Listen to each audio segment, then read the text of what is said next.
Alright guys, so welcome back. I'm in Frankfurt right now, here with, what's your name? Nidhi. Nidhi, what do you do here? I work as a business operations manager in a life sciences AI company for 2.5 years now in Frankfurt and 3.5 years overall. What's your background? I come from India, originally from Haryana. I did my bachelor's there, English honors in Delhi University. Then I did my master's in MBA HR and marketing from OP Jindal Global University in Sonipat. Then I worked in the university as an academic tutor for a year and a half. Then I moved and joined the startup which I'm currently part of. I started with them in Pune, India, and then I moved to Frankfurt through that company itself. Okay.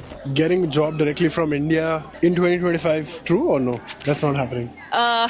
In directly to Germany, you mean? Yeah. I think it's a bit tougher because I do have friends who came directly to Germany in 2022 from India. They are spread across people who came to startups, knowing some German, or people who came to companies like KPMG. But I feel it's a lot harder now because of the visa issues and also the backlog that the German, bureaucracy have right now.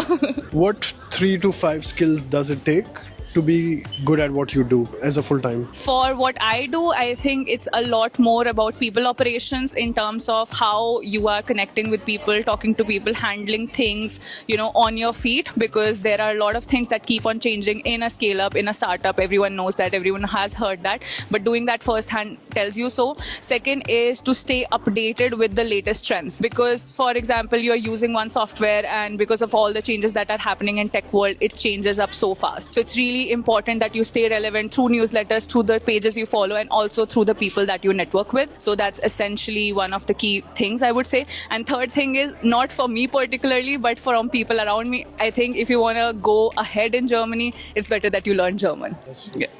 Right.